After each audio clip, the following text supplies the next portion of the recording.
नमस्कार. आज आपण एकत्र लेक्चर घेतलंय. पेपर 1, पेपर 2 आणि CTET सुद्धा. तर हा एक महत्वाचा पार्ट आहे आपल्याकडे चाइल्ड डेव्हलपमेंटच्या संदर्भात. तो आपल्याला समजून घ्यायचा आहे. यामध्ये जे महत्वाचे मुद्दे आहेत तेच आपण बघणार आहोत. कदाचित माझा आवाज येतोय तुम्हाला? स्क्रीन दिसते?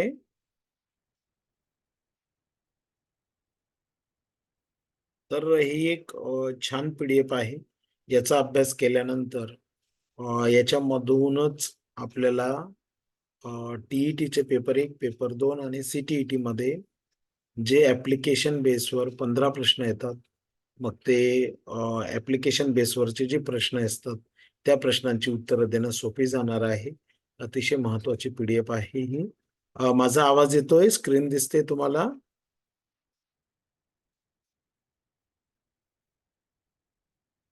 हॅलो, हो सर. येतोय आवाज? ठीक आहे. ओके. तर बाल विकासाची ओळख.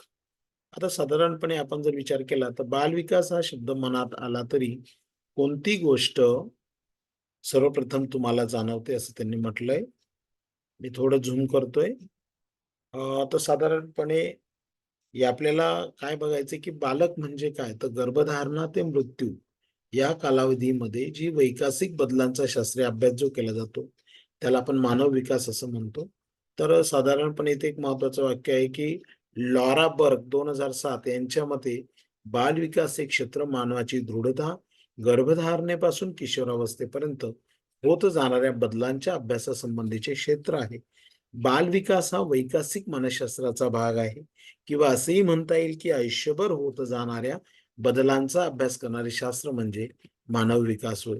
तर यामध्ये सगळ्यात महत्वाची गोष्ट जी आहे तर लॉरा बर्ग यांच्यापासून ही सुरुवात झालेली बाल विकासाच्या संदर्भात त्यांनी व्याख्या केलेली आहे. साधारणपणे बाल विकासाची उद्दिष्ट काय आहेत तर ती समजून घेणं सुद्धा क्रमप्राप्त आहे. तर याच्यामध्ये आपण पुढे कंटिन्यू करूया, बघूया. तर बाल विकासाची उद्दिष्ट व्याप्ती तुम्हाला आठवत आहे का? तर इथे एक दिलेलं आहे बघा, काय काय उद्दिष्ट आहेत, व्याप्ती आहेत. तर साधारणपणे यामध्ये जर आपण पाहिलं तर चाइल्ड डेव्हलपमेंट मध्ये काय काय महत्वाचं आहे. तर पहिली गोष्ट अशी आहे, जन्म ते किशोरावस्था या काळातील वैकासिक अवस्था माहिती होणे. त्यानंतर बालकांच्या विकासावर परिणाम करणारे घटक समजून घेणे. देन बालकांचा सर्वांगीण विकास साधणे आणि बाल विकासामध्ये प्रौढांच्या भूमिकेनुसार त्यांचे योगदान समजून घेणे. तर ही साधारणपणे 4 बाल विकासाची उद्दिष्ट आपण धरून चालूया. तर जन्म ते किशोरावस्था कशा पद्धतीने त्याचं डेव्हलपमेंट झालंय, तो विकास होत असताना त्याच्यावर परिणाम करणारे घटक कोणते आहेत. त्यानंतर जी पर्सनॅलिटी डेव्हलपमेंट आहे बालकाची किंवा सर्वांगीण विकास आहे तो अभ्यासणे आणि प्रौढांच्या भूमिकेनुसार त्यांचे योगदान समजून घेणे. तर हा बेसिकली हा पार्ट याच्यामध्ये मोडतो. आता इथे दिलेलं आहे बघा, बाल विकासाची व्याप्ती जर आपल्याला बघायची असेल तर इथे विकासाची अंगे अभ्यासणे, विविध व्यवसायांना उपयुक्त, पालकांना नव्याने होऊ पाहणाऱ्या पालकांसाठी उपयुक्त, तर या क्षेत्रामध्ये उपयुक्त ठरणार आहे. आता वाढ आणि विकास काय असतं तर ग्रोथ अँड डेव्हलपमेंट. तर साधारणपणे वाढ म्हणजे संख्यात्मक बदल असतात, तर विकास म्हणजे संख्यात्मक आणि गुणात्मक बदल असतात. हे आपण ऑलरेडी बघितलेलं आहे की ग्रोथ म्हणजे हा क्वांटिटेटिव्ह असतो आणि डेव्हलपमेंट ही क्वांटिटी प्लस क्वालिटी या दोन्ही गोष्टींमध्ये घडून येते. तर साधारणपणे इथे जर आपल्याला बघायचं असेल तर विकासाची विविध अंगे असतात. तर विकासाची कोणकोणती अंगे असतात तर फिजिकल, शारीरिक, कारक, बोधात्मक, भाषा, सामाजिक, भावनिक, नैतिक विकास, मोरल डेव्हलपमेंट या सगळी गोष्टींमध्ये ही विकासाची विविध अंगे आपल्याला बघायला मिळतात. ओके. आता इथे काही वाक्य दिलेले आहेत बघा. त्याच्यामध्ये दिलेलं आहे की शारीरिक विकास म्हणजे कशाचा विकास होय. कशाचा विकास येणार आहे मग शारीरिक विकास म्हणजे काय येणार आहे, इथे पर्याय दिलेत बघा. शारीरिक विकास म्हणजे कशाचा विकास, कारक विकास, सामाजिक विकास, नैतिक विकास, शरीर शरीर व अवयव. मोठ्या व लहान स्नायूंचा विकास म्हणजे कुठला विकास. बघा आता इथे पर्याय दिलेले आहेत तुम्हाला. काय म्हटलंय की मोठ्या व लहान स्नायूंचा विकास, मानसिक प्रक्रिया व क्षमतांचा विकास. याच्यावरून समजेल बघा, मानसिक प्रक्रिया आणि क्षमतांचा विकास म्हणजे काय येणार आहे? मानसिक विकास. शाब्दिक आणि अशाब्दिक संवाद म्हणजे हे कशाचे घटक आहेत? भाषा विषयक. अगदी बरोबर. भाषा विकास. समाज मान्य वर्तन कशाशी संबंधित असते? सामाजिक विकास. सामाजिक विकास. भावनिक विकासात कशाचा समावेश होतो?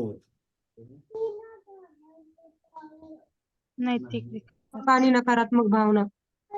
योग्य वर्तन करणे, चूक किंवा त्याच्यामध्ये चूक किंवा बरोबर यातील फरक करता येणे. हे बघा, भावनिक विकास सकारात्मक. सकारात्मक आणि नकारात्मक येईल. नकारात्मक. योग्य वर्तन करणं, चूक किंवा बरोबर समजणं म्हणजे तो नैतिक विकास झाला. आणि राहिला विषय मोठ्या व लहान स्नायूंचा विकास म्हणजे कुठला विकास झाला? कारक विकास. कारक विकास असणार आहे. ओके, अतिशय छान उत्तर दिले तुम्ही. ओके, सोपा घटक होता. आता विकासाच्या अवस्था काय आहेत ते आपल्याला समजून घेणं यामध्ये क्रमप्राप्त आहेत. थोडं फास्ट घेतोय, पीडीएफ मोठी आहे आणि अतिशय साधं साधं सोपं सोपं दिलंय. म्हणजे बेस पासून तर हार्डनेस कडे आपण वळतोय. तुम्हाला पुढे समजणारच आहे.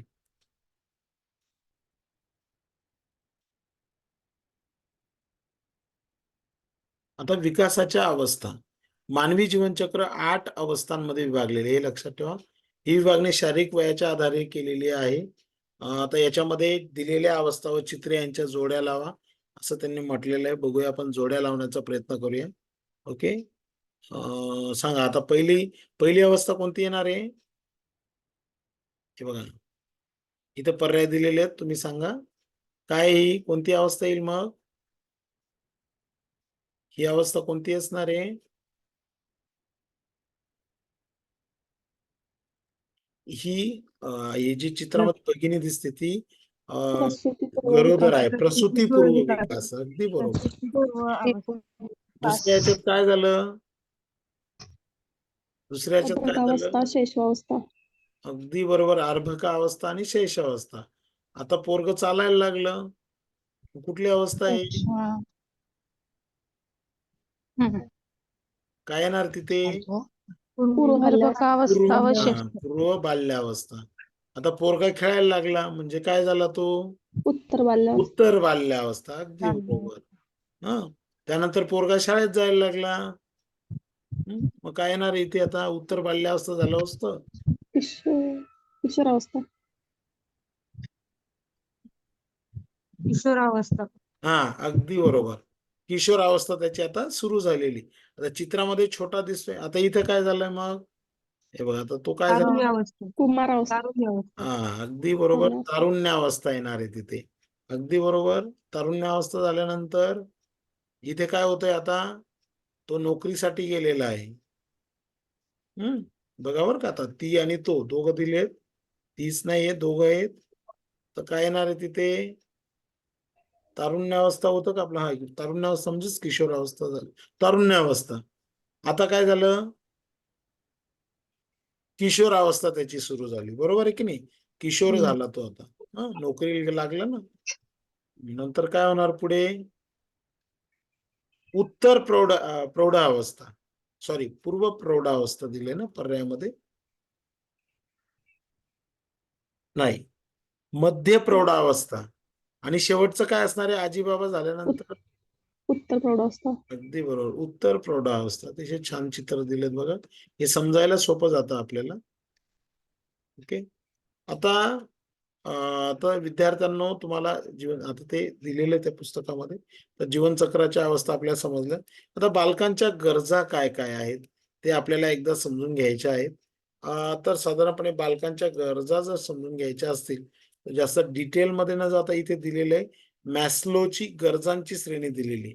आता आपण सगळे लहानपणापासून या वयोगटापर्यंत आलोय. आता आपल्या सगळ्यांचा वयोगट जर पाहिलं तर 25 पासून तर 45 पर्यंत विद्यार्थी आहेत सगळे इथे. काही 30चे आहेत, काही 35, 36, 37, 40. तर याच्यामध्ये मॅस्लो जो आहे तर याने गरजा सांगितलेल्या आहेत, नीड्स ऑफ चिल्ड्रन. तर हे सगळं तुम्हाला सगळं डीएड बीएड मध्ये तुम्ही शिकलेला. की कशा पद्धतीने बघा बालकांचं वय, अवस्था, विकासाची पातळी या गरजा बदलत्या असतात. बालकांच्या शारीरिक, कारक, मानसिक, भावनिक, सामाजिक गरजा पूर्ण करणे ही कोणाची जबाबदारी असते? तर पालकांची, संगोपनकर्त्यांची, शिक्षकाची, समाजाची. मग त्यासाठी वेगळे मार्ग अवलंबावे लागतात. बालकांच्या सर्वांगीण विकासात या सर्वांचा मोठा वाटा असतो. बालकांच्या सभोवती आरामदायक वातावरण, परिस्थिती निर्माण करून त्यांच्या गरजा भागवाव्यात. बालके हे असहाय्य असतात. ते दुसऱ्यांवर अवलंबून असतात, डिपेंडंट असतात. त्यामुळे गरजा भागवल्या गेल्या पाहिजेत. बालकांबरोबर असणाऱ्या प्रौढ व्यक्तींचं हे प्रमुख कर्तव्य आहे. मग या बालकांच्या गरजा म्हणजे काय झालं? तर गर्भधारणेपासून तर मृत्यूपर्यंत हा जो काही माझा, तुमचा, सगळ्यांचा जो काही जीवन प्रवास आहे, तर या जीवन प्रवासामध्ये कशा पद्धतीने आपल्या गरजा बदलत जातात, तर या संदर्भात खऱ्या अर्थाने जर कोणी योगदान दिलं असेल, अभ्यास केला असेल, तर त्या शास्त्रज्ञाचं नाव काय माहिती का तुम्हाला? Abraham Harold Maslow. लक्षात ठेवा, काय नाव आहे त्याचं? अब्राहम हेरॉल्ड मॅस्लो एक मानसशास्त्रज्ञ होते. त्यांनी काही अनुकरणीय व्यक्तींच्या सकारात्मक गुणांचा व त्यांच्या आयुष्याचा अभ्यास केला. 1954 साली मॅस्लो यांनी मानवी गरजांची श्रेणी तयार केली, हायरार्की ऑफ ह्युमन नीड्स, आणि त्याबाबतचा त्यांचा सिद्धांत त्यांनी त्यांच्या पुस्तकामध्ये मांडला. हे लक्षात ठेवायचं आहे. कोणी मांडला? Abraham Harold Maslow. ओके. काय केलं त्यांनी? अभ्यास केला सकारात्मक व्यक्तींचा, अनुकरणीय व्यक्तींचा, सकारात्मक गुणांचा अभ्यास केला. त्यांची पूर्ण लाईफस्टाईल त्यांनी अभ्यासली आणि 1954 साली काय केली त्यांनी? काय तयार केलं? मानवी गरजांची श्रेणी तयार केली. आणि कुठलं पुस्तक त्यांचं? मोटिवेशन अँड पर्सनॅलिटी या पुस्तकामध्ये त्यांनी त्या संदर्भात काय केलेलं आहे? वर्णन केलेलं आहे. ओके. मग तेच आपल्याला आता अभ्यासायचं आहे. तर काय काय गरजा मांडलेल्या आहेत बघा, तुम्ही स्वतःला त्याच्यामध्ये ठेवून बघा, तुम्हाला लक्षात येईल की कशा पद्धतीने आपल्या गरजा ह्या बदलत गेलेल्या आहेत आणि शेवटी आपल्या गरजा काय राहिलेल्या आहेत. तुम्ही कोणत्या याच्यामध्ये बसताय ते पण तुम्ही बघू शकता. ओके. आता याच्यामध्ये साधारणपणे आपण जर विचार केला तर मॅस्लो यांनी मानवी गरजांची जी श्रेणी पुढे आणली त्यालाच मॅस्लोज हायरार्की ऑफ नीड्स असे म्हटले जातं. मॅस्लो यांच्या गरजांच्या श्रेणीप्रमाणे पुढील गरजा आहेत: जैविक व शारीरिक गरजा. आता तो एक चार्ट आपण अगोदर समजून घेऊया. पहिली गरज कोणती आहे आपली? तर बेसिकली जैविक आणि शारीरिक गरज. त्यानंतर मग आपल्याला सिक्युरिटीची गरज असते. त्यानंतर वयोगट बदलला, प्रेम व आपुलकीची गरज. नंतर मग आपल्याला स्वतःच्या आदराची गरज वाटते की नाही, मला आदर दिला गेला पाहिजे. मग बोधात्मक गरजा वाढतात. मग सौंदर्य दृष्टीची गरज निर्माण होते. मग आत्मवास्तविकतेची गरज निर्माण होते. आणि शेवटी मग उतार वयामध्ये वैश्विक गरज आपली निर्माण होत असते. तर ती कशी ते एकदा समजून घ्या. तर पहिला मुद्दा मॅस्लोने काय मांडलाय की जैविक व शारीरिक गरजा, बायोलॉजिकल आणि फिजिओलॉजिकल नीड्स कोणत्या आहेत? तर हवा, अन्न, पाणी, निवारा. हे सगळ्यांना तुम्हाला लागतं, मला लागतं. संवाददेता, काम जीवन, झोप, शारीरिक समस्थिती, उत्सर्जन या मानवी गरजा प्राथमिक आहेत. या सगळ्या गरजांमधून आपण जातोय आणि जाणार आहोत जोपर्यंत जिवंत आहोत तोपर्यंत. दुसरी आहे सुरक्षित गरज. मग आपल्याला लहानपणापासून तर आतापर्यंत मग जे बाह्य घटक आहे याच्यापासून प्रोटेक्शन झालं पाहिजे, शारीरिक सुरक्षितता, रोजगार निर्माण झाला पाहिजे, नैतिकता, कुटुंब, आरोग्य, संपत्ती या गरजा सुरू होतात. मग प्रेम व आपुलकीची गरज. मग नुसतं माणसाला पैसा, हवा, अन्न, पाणी सगळं सगळं मिळालं एवढ्यावर चालत नाही. मग त्याला प्रेम आणि वात्सल्य. मग काम जीवनाची पूर्तता झाली पाहिजे. विश्वास आणि स्वीकृती, आपण एखाद्या गटाचा भाग आहोत ही भावना निर्माण झाली पाहिजे. मी या कुटुंबाचा भाग आहे, मी या मित्र परिवाराचा भाग आहे, मी या कार्यगटाचा भाग, हे आपल्याला वाटायला लागतं. म्हणजे पहिली शारीरिक व सायकोलॉजिकल गरज, फिजिओलॉजिकल गरज झाल्यानंतर, बायोलॉजिकल गरज झाल्यानंतर सुरक्षिततेची गरज निर्माण होते. मग प्रेम व आपुलकीची गरज आपल्याला वाटायला लागते. त्यानंतर मग स्व आदर निर्माण होतो. मग स्वतःबद्दल आदर असणे, आत्मसन्मान, आत्मविश्वास, संपादन, निष्णात स्वातंत्र्य. दुसरं आहे मग नुसतं मला जगायचं नाही तर मला प्रतिष्ठा मिळाली पाहिजे, दुसऱ्यांनी मला आदर दिला पाहिजे. मग या इच्छा निर्माण होतात. मग दर्जा, नावलौकिक प्राप्त झालं पाहिजे. मग बोधात्मक गरजा निर्माण होतात. ज्ञान, आकलन, उत्सुकता, शोध घेण्याची वृत्ती, अर्थ जाणून घेणे, अंदाज बांधणे. नंतर मग सौंदर्य दृष्टीची गरज निर्माण होते. सौंदर्याची कदर करणे, सौंदर्याच्या शोधात राहणे, समतोल राखणे. नंतर मग सगळं काही झाल्यानंतर मग सेल्फ ऍक्च्युलायझेशन नीड्स. मग नैतिकता, सर्जनशीलता, उत्स्फूर्तता, समस्या निवारण क्षमता, पूर्वग्रह नसणे, वास्तव स्वीकारणे, स्वतःच्या क्षमतांची जाणीव होते. आत्मसमाधान, स्वतःच्या प्रगतीसाठी, उन्नतीसाठी प्रयत्नशील होतो. मग अनुभवांची एक उच्च पातळी प्राप्त होते आणि मग स्वतः पलीकडील गरजा निर्माण होतात. मग काही मूल्य व्यक्तीला स्वतः पलीकडील विचार करण्यास भाग पडतात. सदविवेक बुद्धीची उच्चतम सर्वसमावेशित सर्वंकष पातळी म्हणजे वैश्विक गरज. आपण जेव्हा तेव्हा वाचन केलं होतं तर बऱ्याच जणांना प्रश्न पडला असेल की वैश्विक गरज काय असते. तर या वैश्विक गरज मध्ये खऱ्या अर्थाने आपण जर विचार केला तर त्या वैश्विक गरजेचा जर आपण विचार केला तर सत विवेक बुद्धीची उच्चतम आणि सर्वसमावेशित सर्वंकष पातळी म्हणजे वैश्विक गरज होय. तर या अब्राहम मॅस्लोच्या गरजा आपण पाहिलेल्या आहेत.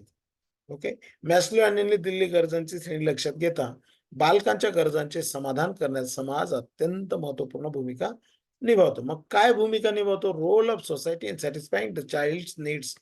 मग बालकाच्या विकासामध्ये खऱ्या अर्थाने आपण जर विचार केला तर समाजाची काय भूमिका आहे? तर समाजाने पहिल्यांदा स्वीकृती दिली पाहिजे, निर्व्याज प्रेम, पाठिंबा, आधार दिला पाहिजे, योग्य मर्यादांमध्ये त्याला मुक्त केलं पाहिजे. व्यक्तिविशिष्ट फरकांचा आदर, विविध उद्दीपन कृती, वैकासिक कार्य संपादित करण्यासाठी बालकांना मदत करते. बालकांच्या आयुष्यातील सुरुवातीच्या वर्षांचे महत्व काय आहे? तर सुरुवातीचा काळ हा पायाभूत विकासाचा काळ असतो. पहिल्या 6 वर्षात ज्या वेगाने बालकाची वाढ विकास घडतो त्यानंतर विकासाची गती कोणत्याच काळात आढळत नाही. म्हणून पहिले 6 वर्ष तुम्ही तुमच्या मुलाला काय देताय, तुमचं पाल्याला काय देताय, तुमच्या समोरच्या विद्यार्थ्यांना काय देताय, ते फार महत्वाचं.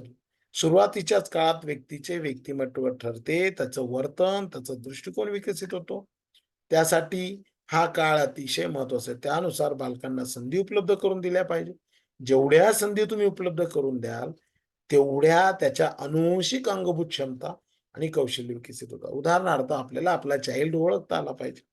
वातावरणातून मिळणाऱ्या उद्दीपनामुळे मेंदूचा विकास चांगला होतो. म्हणून बालकांना जास्तीत जास्त संधी, योग्य पोषक आहार आणि मोटिवेशन आणि पंचेंद्रिय म्हणजे जे ज्ञानेंद्रिय आहेत त्यांना चालना दिली पाहिजे.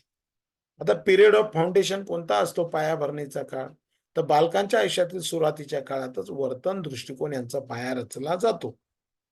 बालकाच्या विकासावर परिपक्वता आणि अध्ययन याचा सुद्धा काय होतो? मोठा परिणाम होतो.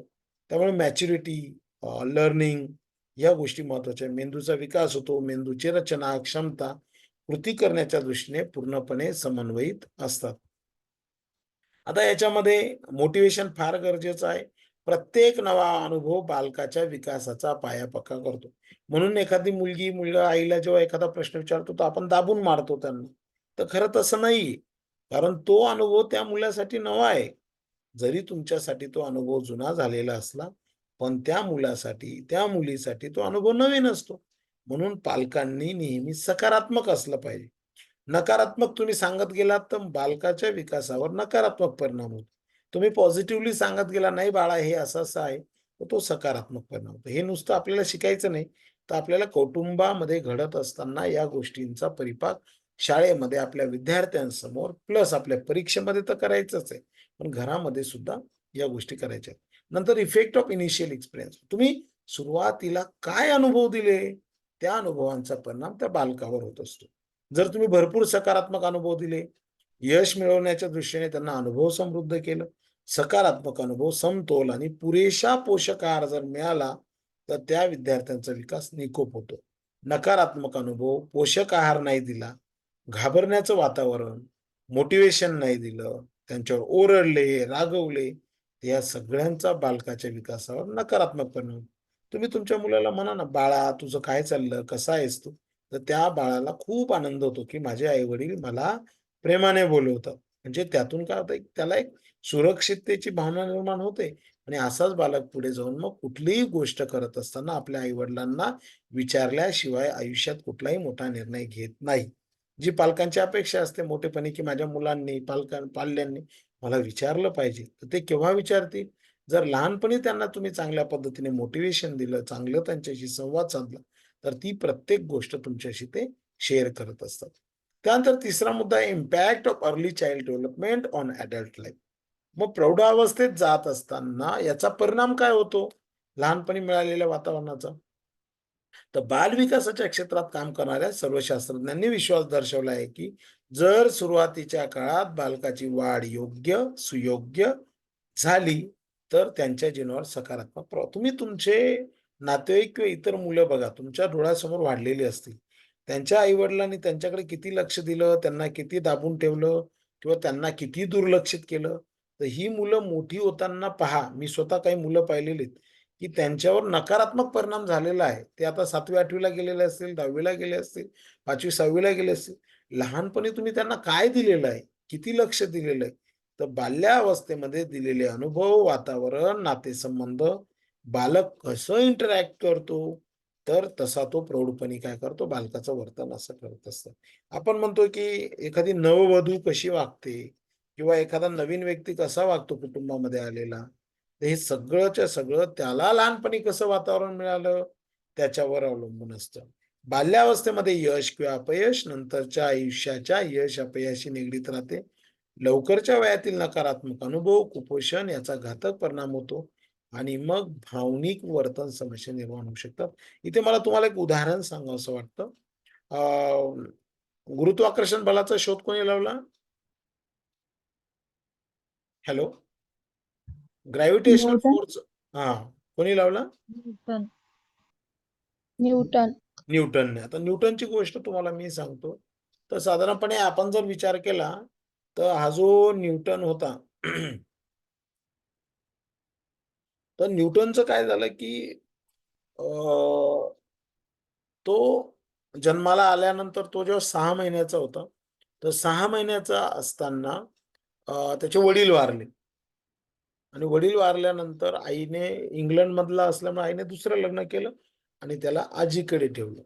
आजीची शेती होती, सफरचंदाची शेती वगैरे तो आजीकडे राहत होता. तर पण मग त्याला आई-वडिलांचं प्रेम मिळालं नाही. आईने दुसरं लग्न केल्यामुळे आयझॅक न्यूटनवर वाईट परिणाम झाला. कारण त्याला आईचं प्रेम मिळालं नाही, वडिलांचं प्रेम मिळालं नाही. मग आईचं सगळं प्रेम हे त्याचं म्हणणं असं होतं, की माझ्या सावत्र वडिलांना मिळते. तर लहानपणी अक्षरशः तो आपल्या सावत्र वडिलांचं घर जाळायला निघाला होता. म्हणजे तो जो राग होता न्यूटनच्या मनामध्ये लहानपणी, हुशार प्रचंड. तुम्हाला गुरुत्वाकर्षण बलाचा शोध कसा लागला तुमच्या सगळ्या शिक्षकांनी आणि तुम्ही सुद्धा सांगितलंय. परंतु या आयझॅक न्यूटनच्या मनावर इतका वाईट परिणाम झाला, की हा जेव्हा मोठेपणी शास्त्रज्ञ म्हणून उदयास आला आणि जेव्हा शास्त्रज्ञांच्या मीटिंगा व्हायच्या, जेव्हा एकत्र येणं व्हायचं, तर हाच आयझॅक न्यूटन इतका खंतड स्वभावाचा होता, हट्टी स्वभावाचा होता. कारण त्याच्या बालमनावर लहानपणापासून तो परिणाम झालेला होता. मी सांगेल तेच खरं. सगळे खोटे. कारण त्याला आई प्रेम मिळालं नाही, त्याला तसे लोकशाही वातावरण मिळालं नाही. त्यामुळे त्याचा इतका खंतड आणि हट्टी स्वभाव झाला, की तोच न्यूटन जेव्हा शास्त्रज्ञांच्या मीटिंगा व्हायच्या, तर तो एकच गोष्ट सांगायचा. मी सांगतो ते खरं, पटत असेल तर घ्या, नाहीतर उठून जा, नाहीतर मी उठून जातो. एक साधं उदाहरण तुम्हाला मी सर आयझॅक न्यूटनचं तुम्हाला दिलेलं आहे. म्हणून सुरुवातीच्या काळामध्ये मुलांना काय मिळतंय? बालकांना काय मिळतं? फक्त हे बघा मानसशास्त्र आणि विज्ञान काय सांगतं? 0 ते 6 वयोगट. आपण म्हणतो, की माझा मुलगा माझं ऐकत नाही, माझी मुलगी माझं ऐकत नाही. हे सगळे मापदंड आपले चुकीचे आहेत. यात मी कमी पडलो असेल, तुम्ही कमी पडला असाल, याची एकच कारण आहे 0 ते 6 वयोगटामध्ये तुम्ही काय उपलब्ध करून दिलं? कोणत्या संधी उपलब्ध करून दिल्या? घरात तुम्ही भांडणं केली का आई-वडिलांनी? घरात तुम्ही कसे वागले? या सगळ्या गोष्टींचा परिणाम त्या बालकांवर होतो. हां, याला 2 गोष्टी आहेत. एक काही गोष्टी अशा असतात, की अनुवंशिक जन्मभूत काही क्षमता त्या बालकामध्ये आलेल्या असतात. परंतु जरी त्या क्षमता आलेल्या असल्या, परंतु तुम्ही वातावरण कसं उपलब्ध करून दिलं, याच्यावर त्या गोष्टी अवलंबून असतात. म्हणून बालविकास हा फार मोठा विषय आहे. चाइल्ड डेव्हलपमेंट हा फार मोठा विषय आहे.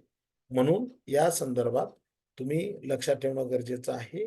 ज्या आपण मॅस्लोची गरजांची श्रेणी पाहिली, त्याची सुरुवात कशी आहे, एंड कसा आहे, हे सगळं आपण आता अभ्यासणार आहोत. आता हे जे आपण पाठ शिकलो याच्यामध्ये काय काय शब्दसूची आल्या आहेत, तर सौंदर्य तुम्हाला माहिती आहे, विकास म्हणजे काय, वैकसिक मापदंड काय असतं बघा, ठराविक वयाला समाजमान्य मार्गाने ठराविक कार्य करण्यासाठी दिलेली क्षमता. ओके, म्हणजे उदाहरणार्थ कोणत्या वयोगटाच्या मुला-मुलीने काय केलं पाहिजे यासाठी एक वैकसिक मानदंड ठरवण्यात आलेले आहेत. ग्रोथ म्हणजे तुम्हाला माहिती आहे वजन उंचीनुसार. श्रेणी पण सगळ्यांना माहिती आहे. लसीकरण माहिती आहे. आत्मवास्तविकरण आता आपण पाहिलं. व्यक्तीला स्वतःच्या क्षमता परिपूर्ण वापरण्यास मिळणे. वैश्विक आणि स्वतः पलीकडील क्षमतांचा पलीकडचा अनुभव. इथे स्वाध्याय दिलाय तो काही आपल्याला अभ्यासायचा नाही. हे थोडं आपण बघूया. तुम्हाला सांगता येतं का उत्तर बघूया चला. या वयात समायोजन आणि असहाय्यता दिसते. कशामध्ये दिसते? समायोजन आणि असहाय्यता दिसते. सांगता येईल?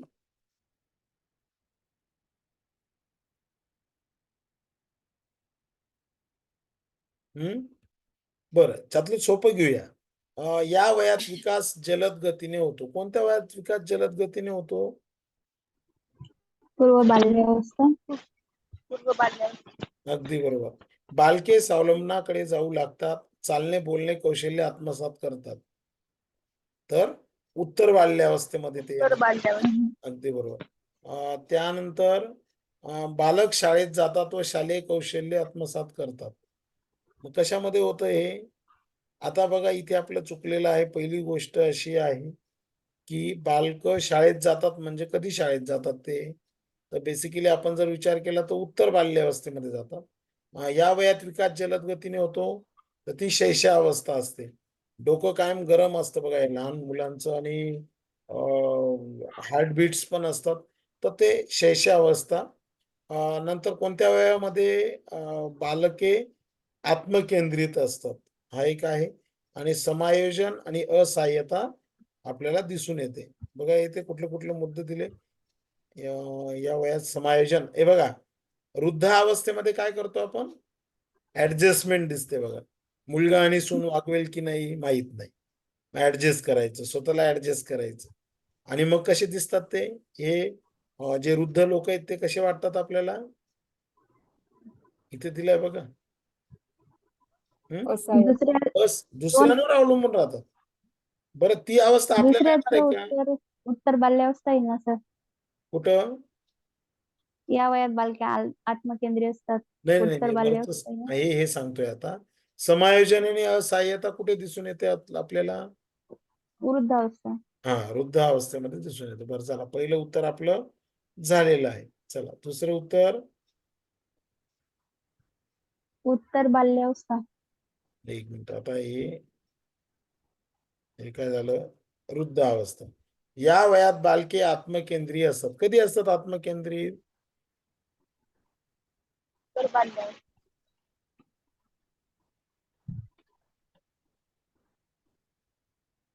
नवजात अवस्था, प्रसूती, 3, 6. आता यातलं प्रसूतीपूर्व विकासाचं काही दिसतंय का आपल्याला? नाही. नाही, म्हणजे हा मुद्दा इथे कट झाला बरोबर. हे कॅन्सल झालं. आता काय काय राहिलंय बघा. पूर्व बाल्यावस्था, उत्तर बाल्यावस्था, नवजात अवस्था आणि शैशवावस्था. आता नवजात अवस्थेमध्ये काय होतो विकास? जलद गतीने होतो. जलद गतीने होतो. चला आता एक एक करूया आपण. नंतर पुढे काय होतं? बालके स्वावलंबनाकडे जाऊ लागतात, चालणे बोलणे शिकतात. हे कशामध्ये होणार आहे? पूर्व बाल्यावस्था. पूर्व बाल्यावस्थेमध्ये होणार. अगदी बरोबर. बालके शाळेत जातात, शालेय कौशल्य आत्मसात करतात. उत्तर बाल्यावस्था. उत्तर बाल्यावस्था. आणि शैशवावस्था जी असते 0 ते 2 वर्ष, तर या वयात बालकं कशी असतात? आत्मकेंद्रीय असतात. आत्मकेंद्रीय. म्हणजे ते काय म्हणतात, ही माझी बाहुली आहे, मी देणार हो नाही. हो. बरोबर आहे की नाही? बरोबर. म्हणजे तुम्ही बरोबर. कोणाच्या घरी तुमचं बाळ घेऊन गेले, तर तुमच्या पाल्याला घेऊन गेले, त्यांच्या घरी लहान बाळ असेल तर ते काय म्हणतात? माझ्या खेळण्यांना हात लावायचा नाही, हे माझीत. कारण ते कशी असतात ती बाल्य? काय असतात ते? आत्मकेंद्रीय. आत्मकेंद्रित. आत्मकेंद्रित. मी माझं खेळणं देणार नाही. बरोबर आहे की नाही? ही जी भांडणं होतात ते कशामुळे होतात? तर त्यांचा दोष आहे का त्याच्यामध्ये? नाही नाही. आपण लगेच म्हणतो याच्या आई वडिलांनी याला वळणच लावलं नाही, याला समजत नाही. असं चालेल का? मुळात आपणही लहानपणी तसेच होतो. बरोबर आहे की नाही? कारण तो वयोगट तसा आहे. बरोबर आहे की नाही? आपण काय म्हणतोय, ही वयाची मजबुरी असते. कारण तो वयोगटामध्ये त्याचा स्वभाव तसा असतो. हा, तुम्ही जर अजून मोटिवेशन देत असाल, आई म्हणून किंवा पालक म्हणून मोटिवेशन देत असाल, भाऊ तुझी खेळणी कोणाला द्यायची नाही, ते अजून खंतड होत जाईल. म्हणजे थोडंफार देत होतं ते पण खेळणी देणार नाही. म्हणजे त्या ठिकाणी थोडं आई-वडिलांचं मार्गदर्शन सुद्धा महत्वाचं आहे. कारण दुसऱ्यांना सहकार्य करणं ही भूमिका सगळ्यात महत्वाची असते. ती केली गेली पाहिजे. चला पुढे जाऊया.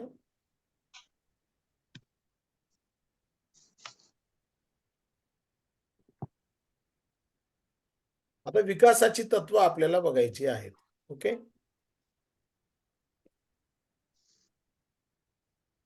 आता इथे एक छान दिलेलं बघा विकासाच्या तत्वामध्ये एक वाढीचा नमुना दिलाय त्यांनी. काय दिलंय बघा, हे वाक्य फार महत्वाचं. काय दिलेलं आहे?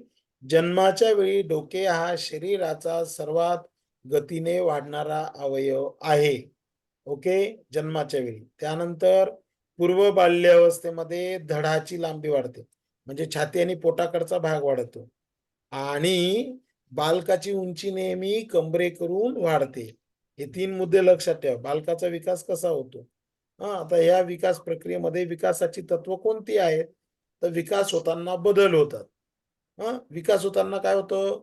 संख्यात्मक, गुणात्मक बदल होतात. वजन, उंची याच्यामध्ये हे जे बदल होतात त्याला संख्यात्मक, आणि कार्यक्षमता, बोधात्मक क्षमता, भाषा आत्मसात करणं, हे भावनिक विकास घडून येतो. बरोबर? आता याच्यामध्ये एक चित्र दिलेलं आहे बघा. विकास ही सतत प्रक्रिया असते. पहिला आहे विकास हा संख्यात्मक, गुणात्मक असतो. विकास हा सतत होत असतो. गर्भधारणा ते मृत्यूपर्यंत शरीरामध्ये संख्यात्मक आणि गुणात्मक बदल होतात. तुमचे जुने पासपोर्ट फोटो काढा, बालपणाचे फोटो काढा आणि आता तुम्ही कसे दिसतात ते बघा. म्हणजे कसे बदल होत आहे आपल्यामध्ये ते बघायला मिळेल. विकासाचा नमुना अंदाज योग्य असतो. विकासाचा ठराविक नमुना असतो. Development follows predictable pattern. विकास हा या पद्धतीनेच होतो. चित्रामध्ये दिलेला आहे. कमरेकडून डोक्याकडे विकास होताना दिसतोय. हातांचा या पद्धतीने दोन्ही बाजूंनी विकास होताना दिसतोय. उजव्या पायाकडून पोटाकडे, पोटाकडून डाव्या पायाकडे. ही जी रचना तुम्हाला बालकाची दिसते, तर हीच विकासाची खऱ्या अर्थाने तत्व आहेत. विकासामध्ये बदल होताना ती बदल ठराविक नमुन्यात होतात. विकासातील बदल दिशाक्रमाच्या क्रियमानुसार 2 प्रकार आहेत. कुठले 2 नियम आहेत? तर पहिला आहे मस्तकानुवर्ती विकासक्रम, अक्षानुवर्ती विकासक्रम. सेफेलोकॉर्डल सिक्वेन्स आणि प्रॉक्सिमॉडिस्टल सिक्वेन्स. माझ्या वाटतं याच्यावर एक प्रश्न पण आपण वाचला होता. मस्तकानुवर्ती विकास होतो आणि अक्षानुवर्ती विकास का? आता डोक्याकडून पायाकडे विकास होतो मस्तकाचा विचार केला तर या तत्वानुसार डोक्याच्या भागातले नियंत्रण अगोदर येतं, मग नंतर मान, दंड, धड, पाय असा विकास होतो. आणि अक्षानुवर्ती विकास कसा होतो? तर शरीराच्या मध्याकडून शरीराच्या दोन्ही बाजूला होतो. आकृती पुन्हा एकदा सांगतो बघा. इथे सांगताना थोडं मी चुकीचं सांगितलं, तर इथे बघा डोक्याकडून असा सरळ विकास होत येतो आणि हा मस्तकानुवर्ती विकास आहे. ही जी उभी रेषा दिसते. आणि अक्षानुवर्ती विकास या पद्धतीने आहे बघा. अशा पद्धतीने तो सेंट्रलाइज होत गेलेला आहे. विकास सामान्याकडून विशिष्टाकडे होतो. ओके. उदाहरणार्थ विकास टप्प्याटप्प्याने सावकाश होणारी प्रक्रिया आहे. यामध्ये व्यक्तीमध्ये फरक असतो. प्रत्येक कृती बागत विकास सामान्याकडून विशिष्टाकडे होतो. छोट्या बाळांचं निरीक्षण केल्यावर असे दिसते की बाळ हाताच्या हालचाली हवेमध्ये करत असते, परंतु त्या हालचाली अनकंट्रोल आणि कॉमन असतात, अनियंत्रित असतात, सामान्य. हळूहळू या हालचाली वैशिष्ट्यपूर्ण होतात.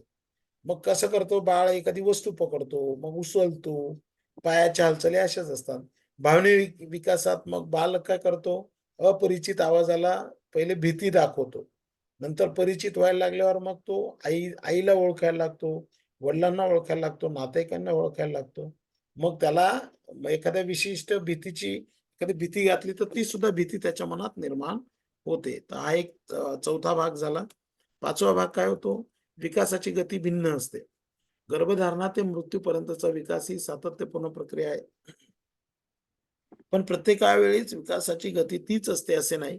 व्यक्तिगणिक विकासाची गती भिन्न आढळते. मुलगा मुलगी यांच्या वयात गतीमध्ये फरक असतो. शरीराच्या प्रत्येक अवयवाच्या विकासाच्या गतीमध्ये प्रत्येक विकास अवस्थेत भिन्नता दिसतो. विकासामध्ये व्यक्ती भिन्नता आढळते. साहजिक आहे, अनुवंशिकता आणि वातावरण. नंतर निरनिराळ्या अंगांमध्ये परस्पर संबंध दिसून येतो. मग कोणाचा physical development, emotional development, linguistic development, social development, बोधात्मक डेव्हलपमेंट. तर या सगळ्या गोष्टींचा परस्पर संबंध आपल्याला दिसून येतो. विकास ही परिपक्वन आणि अध्ययनाची निष्पत्ती असते. परिपक्वन म्हणजे जन्मतः प्राप्त गुणधर्मांची नैसर्गिकरित्या होणारी वाढ. विशिष्ट वयानुसार या क्षमतांमध्ये वाढ दिसते.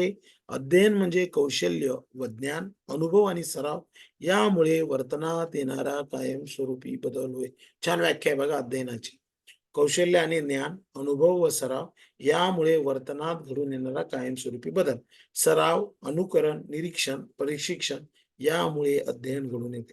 म्हणजे तुमच्या मुलाला तुमच्या समोर बसलेल्या विद्यार्थ्याला घडवायचं असेल तर सराव, त्याला चांगलं अनुकरण, त्याने केलेलं निरीक्षण आणि प्रशिक्षण यावर त्याचा विकास अवलंबून आहे.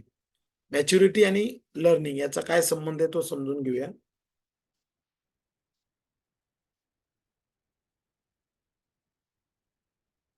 बालकाला अध्ययनाच्या किती संधी दिल्या तरी परिपक्वतेची ठराविक पातळी गाठल्याशिवाय कौशल्य आत्मसात होत नाही.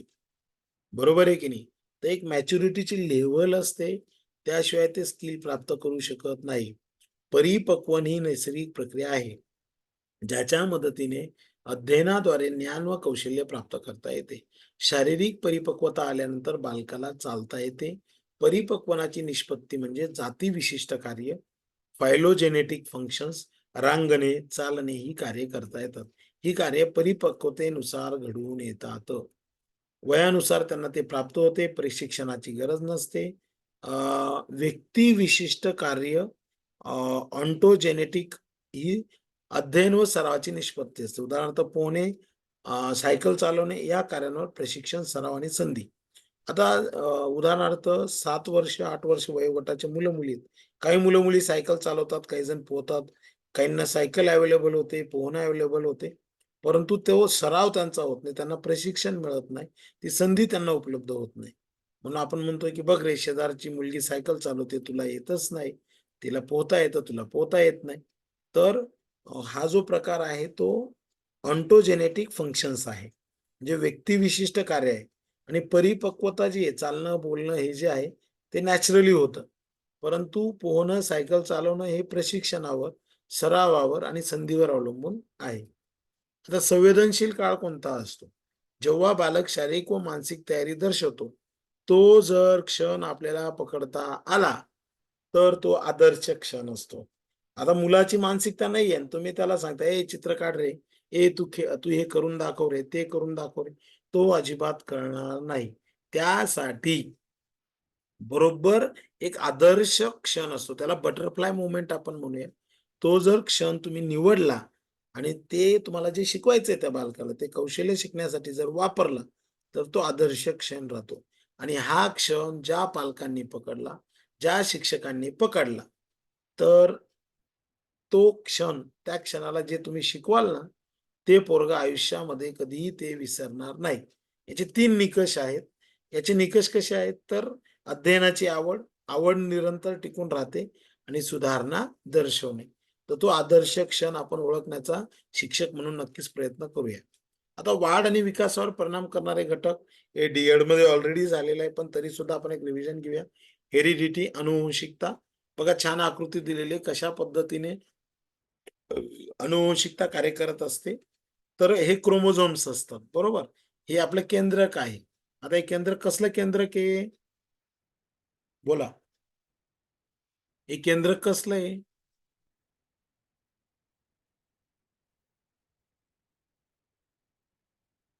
कसलं केंद्रक आहे?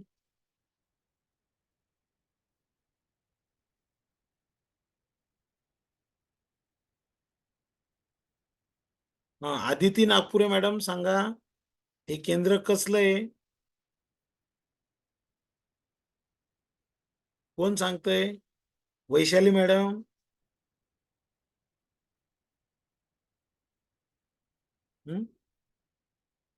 मानसी टीचर,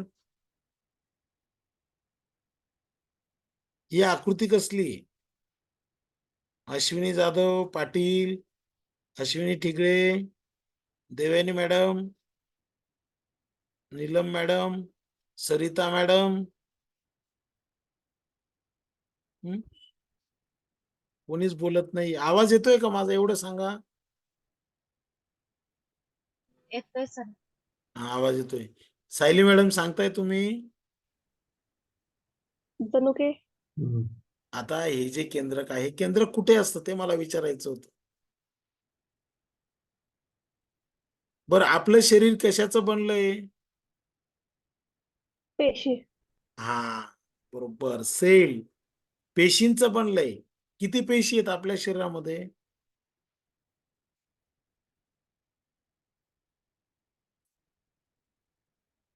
दोन प्रकारचे अॅनिमल्स असतात ना, तांबडे पेशी. युनिसेल्युलर आणि मल्टीसेल्युलर. एक पेशी आहे आणि बहुपेशी. आपण कसे आहोत? अनेक पेशी. बहुपेशी आहोत, मल्टीसेल्युलर. एक पेशी कोण आहे? अमिबा आहे, पॅरामेशियम आहे, युग्लिना आहे. हे ऑलरेडी आपण शिकलेलो आहोत. आपण बहुपेशी आहोत. आपल्या पेशीमध्ये काय असतं? केंद्रक असतं. केंद्रकामध्ये असतात क्रोमोझोम्स. ही रंगसूत्रे दिसत आहे बघा तुम्हाला. हा, गुणसूत्रे असतात. मग हे वंशाणू असतात बघा. आणि ही आकृती कशाची दिसते तुम्हाला? ही शिडीसारखी आकृती कशाची दिसते? DNA, deoxyribose nucleic acid. हा, हे 11वी-12वी सायन्सला, 9वी-10वीला सायन्सला आपण शिकलोय. ज्यांचं सायन्स होतं त्यांना तर हे होतच. मग अनुवंशिकता असते. आपण कसे दिसतो? आपल्या आई वडिलांसारखे का दिसतो? बरोबर आहे की नाही? याची कारण काय आहे? हा जो वंशाणू आहे, ही जी माळ तुम्हाला दिसते, तर या डीएनए मध्ये ती इन्फॉर्मेशन आलेली असते. आता तुम्हाला माहिती आहे की रंगसूत्र आणि वंशाणू, बालकाच्या शारीरिक व व्यक्तिमत्वाच्या अनेक पैलूंचा पाया म्हणजे बालकांची अनुवंशिकता. साधारणपणे गर्भधारणा जेव्हा होते, म्हणजे ज्यावेळेस पुयुग्मक आणि स्त्रीयुग्मक एकत्र येतो, बरोबर, मग आई वडिलांकडूनच बरोबर गर्भधारणेच्या वेळेस हा अनुवंशिक वारसा त्यांना प्राप्त होतो. आईकडून 23 गुणसूत्र, वडिलांकडून 23 गुणसूत्र, म्हणजे 46 गुणसूत्र असतात. ह्या 23 गुणसूत्रांच्या जोड्या त्या बाळाला प्राप्त होतात. म्हणजे इव्हन आपल्या आई वडिलांच्या पुयुग्मक आणि स्त्रीयुग्मकामध्ये आपली जो काही युग्मक तयार झाला, तर त्या 46 जोड्या होत्या. त्यातल्या 23 जोड्या ज्या असतात त्यामध्ये 22 जोड्या ह्या वेगळ्या, आणि एक जोडी जी असते ती लिंग निश्चितीची असते. म्हणजे स्त्रियांमध्ये जे गुणसूत्र असतात ते असतात XX आणि पुरुषांमध्ये असतो XY. म्हणून जर तुम्हाला कोणी विचारलं तर मुलगा होणं हे कोणावर अवलंबून आहे, तर स्त्रीवर मुळीच अवलंबून नाहीये. लक्षात ठेवा, मुलगा होणं हे, मुलगा किंवा मुलगी होणं हे पूर्णतः पुरुषांवर अवलंबून आहे. पुरुषांचा X आणि स्त्रीचा X एकत्र आला तर XX म्हणजे मुलगीच जन्माला येणार आहे, आणि पुरुषाचा Y क्रोमोझोम आणि स्त्रीमध्ये ऑलरेडी X असतो, हा X एकत्र आला तर मुलगा जन्माला येतो. म्हणजे determination, sex determination depend upon the male, हा पुरुषांवरच अवलंबून आहे. म्हणून दवाखान्यांमध्ये पण लिहिलेलं असतं, म्हणून जुन्या काळी मुलगा होत नाही म्हणून त्या स्त्रीला जबाबदार धरलं जायचं, मग तिच्यावर अत्याचार व्हायचा, कौटुंबिक हिंसाचार व्हायचा. तर हे चुकीचं आहे. कारण मुलगा जन्माला घालणं किंवा मुलगी जन्माला घालणं हे पुरुषांच्या हातात आहे, स्त्रियांच्या नाही. कारण ऑलरेडी स्त्रियांमध्ये XX क्रोमोझोम हा ऑलरेडी प्रेझेंट असतो, XY नाही. लक्षात ठेवा. मग गर्भधारणा जेव्हा होते त्यावेळेस स्त्रीमधलं X गुणसूत्र, म्हणजे मराठीमध्ये क्ष म्हणतात त्याला, आणि पुरुषामधला क्ष एकत्र आला तर मुलगी जन्माला येते, आणि स्त्रीमधला X आणि पुरुषांमधला Y एकत्र आला तर मुलगा जन्माला येतो. म्हणजे जे काही होईल ते पुरुषामधल्या गुणसूत्रावरच अवलंबून असतं. मग ते मुलगा होणं किंवा मुलगी होणं असो, हे मात्र इथे क्लिअर करतोय मी. आता प्रभावी आणि अप्रभावी वंशाणू आणि जनुके काय असतात? डॉमिनेंट अँड रिसेसिव्ह जीन्स, पालकांकडून आनुवंशिकतेने जी गुणवैशिष्ट्ये बालकाला प्राप्त होतात त्याला वंशाणू कारणीभूत असतात.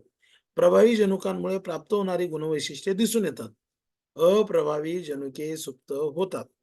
आता उदाहरणार्थ हाईट, वडिलांची हाईट कमी आहे, वडील दिसायला कसे आहेत किंवा आई कशी आहे. आता ज्या 23 गुणसूत्रांमधलं एक ती जोडी गेली, ती कशाची गेली? मुलगा होणार आहे की मुलगीने ती एक जोडी तिथंच गेलेली. राहिल्या 22 जोड्या. त्या 22 जोड्यांमध्ये किती जोड्या स्ट्रॉंग आहेत? लक्षात ठेवा. रंगाची जोडी स्ट्रॉंग असेल तर बरोबर आई-वडिलांचा एक मिक्स रंग त्याला प्राप्त होतो. ओके. म्हणजे कुठली जोडी स्ट्रॉंग आहे, त्यावर वंशाणू ठरत असतो. कुठली जोडी स्ट्रॉंग नाहीये, बुद्धिमत्तेची म्हणा किंवा इतर जी म्हणा, ज्या काही 22 जोड्या आहेत, तर ते लुप्त होणं किंवा कमी होणं हे गुणवैशिष्ट्य दिसून येतं. दुसरं आहे परिपक्वता अध्ययन. वाढ व विकासावर परिणाम करणारे 2 गोष्टी आहेत. एक आहे परिपक्वतेमुळे कौशल्य प्राप्त होतात आणि अध्ययनावर ते कौशल्य कसे शिकावे हे अवलंबून असतं. वातावरण. आता प्रसूतीपूर्व वातावरण. आता हा फार महत्वाचा विषय आहे. आता बरेच जण म्हणतात की गर्भसंस्कार गरजेचे आहेत का? आता गरजेचे का आहेत बघा, तर प्रसूतीपूर्व वातावरण कसं आहे, प्री नॅटल एन्व्हायर्नमेंट कसं आहे. मग वातावरणाच्या विकासावर खूप प्रभाव होतो. वय, संप्रेरकांची पातळी, आहार, आरोग्य, मातेची भावनिक स्थिती या घटकांचा गर्भावर परिणाम होत असतो. बरोबर आहे की नाही? तर हे सगळी गोष्ट कारणीभूत आहेत. प्रसूतीनंतरचं वातावरण म्हणजे प्रसूतीपूर्व वातावरण कसं आहे? प्रसूतीनंतरचं वातावरण मग घरातलं वातावरण, सामाजिक दर्जा, आहार, आरोग्य सेवा, पालकत्व कसं आहे याचा परिणाम बाळाच्या जीवनावर होतो. बालकाचं वर्तन, व्यक्तिमत्व, भावना, नातेसंबंध दीर्घकाळ होतं. पालक, शिक्षक, समवयस्क गट, समाज, सामाजिक बदल यांची भूमिका सकारात्मक असेल तर बालकावर सकारात्मक परिणाम असेल, नकारात्मक असेल तर नकारात्मक. पोषक आहार, त्याला मिळालेला आहार चौरस आहे का? संतुलित आहे का? Proteins, carbohydrates, fats, vitamins, minerals, salt हे सगळं त्याला मिळतंय का? समतोल आहार व पोषक आहार याचा अभाव असेल तर तो कुपोषित होतो. नंतर नलिका विरहित एंडोक्राइन ग्लॅंड्स ते आपण बघूया. एक मिनिट.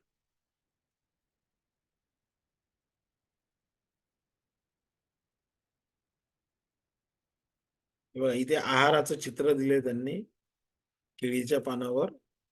आता बघा यामध्ये पोषक आहार झाला. आंतरस्रावी ग्रंथी कशा कार्य करतात बघा. आता या ग्लँड्स आहेत आपल्या शरीरामधल्या. तर त्यामध्ये बघा पहिली आहे पिच्युटरी ग्लँड. ही आहे पीयूषिका ग्रंथी. ही अतिशय मास्टर माइंड ग्लँड म्हणतात तिला. तर आपल्या शरीराचं सगळं काही कंट्रोल आहे ना या ग्रंथीकडे आहे. ही पिच्युटरी ग्लँड इथे असते आपली बघा स्त्रियांची आणि पुरुषांची. कंठस्थ ग्रंथी गॉयटर ज्याला आपण म्हणतो. कंठस्थ ग्रंथी इथे असते. एक उपकंठस्थ ग्रंथी या छातीच्या भागाजवळ असते. ही पॅनक्रियास ग्लँड आहे ज्याला तुम्ही ते डायबिटीज वगैरे काय म्हणतात ना, तर आयलेट्स ऑफ लँगरहॅन्सची दीपगृहे असतात, बीटा सेल्स असतात. त्या ठिकाणी इन्सुलिन स्रवणं वगैरे ह्या सगळ्या गोष्टी हे स्वादुपिंड दोन्ही बाजूला दोघांचं आहे. नंतर ही किडनी आहे. किडनी ही ग्रंथी बघा रुक्कस्थ ग्रंथी म्हणतात. हे स्त्रियांमध्ये असतं अंडाशय. ही अंडाशयाची रचना आणि पुरुषांमध्ये जे असतं ते रेतपिंड असतं. ओके. तर इथे साधारणपणे स्पर्म किंवा ज्याला आपण वीर्य निर्मिती होते. इथे अंडची निर्मिती होते. 28 दिवसांची सायकल असते. 45 ते 46 वयापर्यंत किंवा 50 वयापर्यंत रजोनिवृत्तीच्या काळापर्यंत स्त्रियांना मासिक पाळी येते. ओके. याच्यामध्ये 4 लाखाच्या वर ते अंडज निर्माण होत असतात. काही डिस्ट्रॉय होत असतात. हा सगळा भाग याच्यामध्ये ऑलरेडी तुम्ही शिकलेला आहात. ओके. आता याच्यामध्ये नलिका विरहित ग्रंथी विशिष्ट संप्रेरक निर्माण करतात. संप्रेरक सरळ निरनिराळे अवयव, ऊती व रक्तप्रवाह यात जाऊन मिसळतात. यामध्ये मग 2 प्रकारच्या ग्रंथी असतात. एक एंडोक्राइन ग्लँड असतात आणि एक्झोक्राइन ग्लँड असतात. आंतरस्रावी ग्रंथींवरच वाढ, विकास आणि प्रजनन यांचं नियंत्रण असतं. आंतरस्रावी किंवा आंतरिक बाह्य उद्दीपिकाला प्रतिसाद म्हणून आंतरस्रावी ग्रंथी यामध्ये पीयूषिका ग्रंथी मेंदूच्या तळाशी असते. तिला प्रधान ग्रंथी म्हणतात. पीयूषिका ग्रंथी सर्व ग्रंथींचे कार्य करते. थायरॉइड ग्लँड स्वरयंत्राजवळ असते. मेटाबॉलिझम किंवा चयापचय संपूर्ण थायरॉइड ग्लँडवर असते. म्हणून बऱ्याच स्त्रियांना किंवा पुरुषांना थायरॉइड ग्लँडचा सुद्धा त्रास असतो. त्यानंतर चयापचय क्रियेवर कंठस्थ ग्रंथीचं नियंत्रण असतं. उपकंठस्थ ग्रंथी म्हणजे पॅराथायरॉइड ग्लँड ती ही कॅल्शियमचं बॅलन्स करते. ॲड्रिनल ग्लँड्स म्हणजे जी किडनीशी रिलेटेड आहे. आणीबाणीच्या प्रसंगातील क्रियांना ती जबाबदार असते. स्वादुपिंड ग्रंथी पचन संस्थेशी आहे. रक्तातली साखरेची पातळी नियंत्रित ठेवण्याचं काम करते. टेस्टिस ज्याला रेतपिंड म्हणतात आणि अंडाशय ओव्हरी या दोन्ही लैंगिक ग्रंथी आहेत. पैकी रेतपिंड पुरुषांमध्ये असतात, अंडाशय स्त्रियांमध्ये असतं. या दोन्ही ग्रंथी रिप्रोडक्शन सिस्टीम मध्ये महत्वाच्या आहेत. वाढ आणि विकासाला ह्या जबाबदार आहेत. हा 5वा भाग झाला. आता हे आजार पण तुम्हाला दिलेला आहे. बालकाच्या आरोग्याचा विचार करता आरोग्य स्थिती महत्वाची आहे. वाढ व विकास ज्या काळात जलद गतीने होते त्या काळात जर आजारपण आले तर त्याचा वाढीवर परिणाम होतो. आजारपणामुळे सोशियली इमोशनली विकास सुद्धा थांबतो. क्रियाशीलतेवर परिणाम होतो. अध्ययनाच्या संधी कमी होतात. म्हणून आपल्या समोरचा विद्यार्थी आजारी पडणार नाही अशा चांगल्या सवयी त्याला लावणं गरजेचं आहे. पुढे आहे छोटासा शेवटचा भाग आपण बघणार आहोत. शारीरिक दोष. काही दोष हे शारीरिक असतात, कुपोषणामुळे निर्माण होतात किंवा काही दोष स्थितीमध्ये निर्माण होतात. त्याला वेगवेगळी कारणं आहेत. विश्रांती, झोप आणि व्यायाम. शरीराचे कार्य सुरळीत चालण्यासाठी विश्रांती झाली पाहिजे, झोप आवश्यक आहे. नंतर व्यायाम पण झाला पाहिजे. उत्तम वाढ विकासासाठी व्यायाम आवश्यक आहे. ज्या बालकाला नियमित व्यायामाची सवय लावली जाते ते बालक निरोगी, क्रियाशील आणि अनुकूलन परिस्थितीशी जुळवून घेणारे असते. संस्कृती ही व्यापक संज्ञा आहे. ज्या कुटुंबामध्ये वातावरण, सभोवतालचे वातावरण, मूल्य या सगळ्या गोष्टींचा समावेश होतो ती आहे संस्कृती. यामध्ये ही सगळी 9 महत्वाची घटक आपण अभ्यासलेली आहेत. अर्भकावस्थेतील विकासाचे पैलू आपण उद्या बघणार आहोत. आता बराच वेळ झालाय. सो गुड नाईट, शुभरात्री. थँक्यू. जवळपास 1 तास आपण लेक्चर घेतलेलं आहे. Thank you sir.